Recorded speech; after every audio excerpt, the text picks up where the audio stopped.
Is beauty really in the eyes of the beholder? Or is it a currency with some of us just born richer? Today, we're talking about something many people don't like to admit shapes their reality: pretty privilege.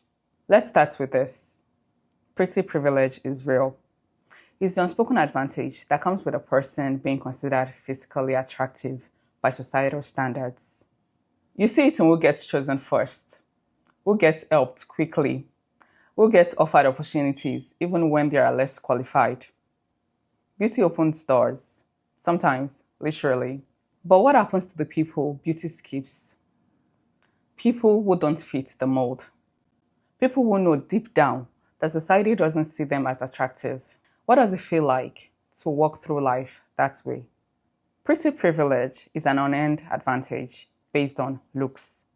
Just as race and wealth can impact how people treat you, so can your appearance.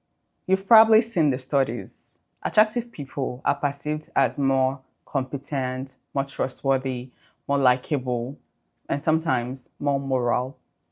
And it's not just a Western thing. In Nigeria and across Africa, we have got our filters for what counts as fine.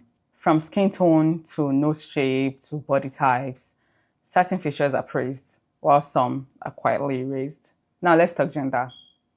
For women, beauty is often a kind of social currency. In a world where patriarchy already limits access, being pretty can be a fast pass.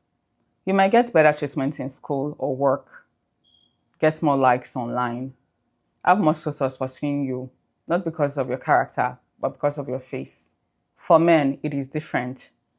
And some men also benefit, but masculinity tends to reward power, wealth, and confidence over physical beauty. But still, let's not pretend beautiful men don't get perks. They do. And just like women, they are rarely aware of it unless they lose it. Now, here's the tension. Many churches and Christian culture in general often emphasize modesty. Beauty fades, charm is deceptive. But at the same time, if you look at many church stages and platforms, you will notice a pattern. The woman who gets spotlighted, she's often pretty. The one who gets married faster, she's often a conventional beauty. We say beauty doesn't matter, but deep down, it gets rewarded, even in church culture. Pretty women are often praised, but they are also policed. They are told to cover up so they don't make the brother stumble, as if their beauty is both a blessing and a burden. But what about women that don't fit the beauty mold? Do they get seen, or do they get pushed to the background, unintentionally invisible? In Nigeria, pretty privilege is often tangled with class.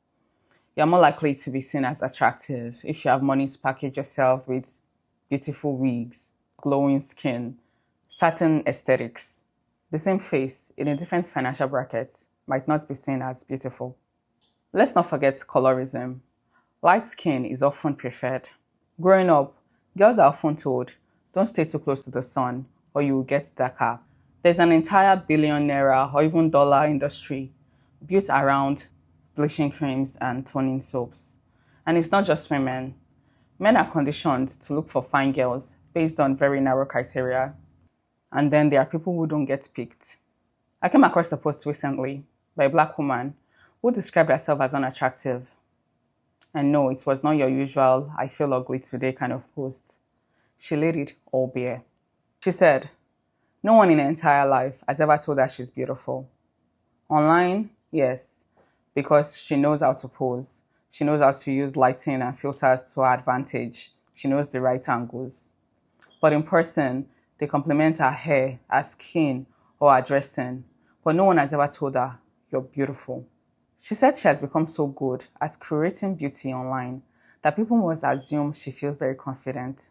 But offline, she often feels invisible, passed over, not even disliked, just unseen. This post stopped me because I realized while some are debating if pretty privilege is real, some are living in the consequence of not having it. And it's not about wanting to be admired or be seen by everyone. It's about being acknowledged as someone who carries beauty, presence, and worth. When we talk about pretty privilege, this is what we mean. Some are allowed to feel beautiful just by existing. Others have to fight for it or settle for being appreciated in pieces. but never as a whole. So let's pause. What does it mean to be created in the image of God in a world obsessed with aesthetics? What if your face, yes, your face, is already sacred, not because it meets societal standards, but because it carries the breath of God? We need to dismantle the lie that only certain faces deserves spotlights, affection, or affirmation.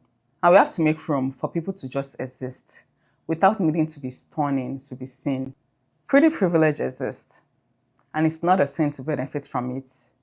But it's a problem when we ignore it or when we pretend it doesn't wound people. If you've never been called pretty, or you have felt invincible, less than, or unseen, this episode is for you. And if you have been affirmed for your beauty, this is your invitation to see beyond the mirror. Who are you kind to? Who do you affirm? And who get left out of your attention? Let's not just be people of aesthetics. Let's be people of substance that looks beyond the surface. This is Authors and Agendas, and I'll see you on the next one.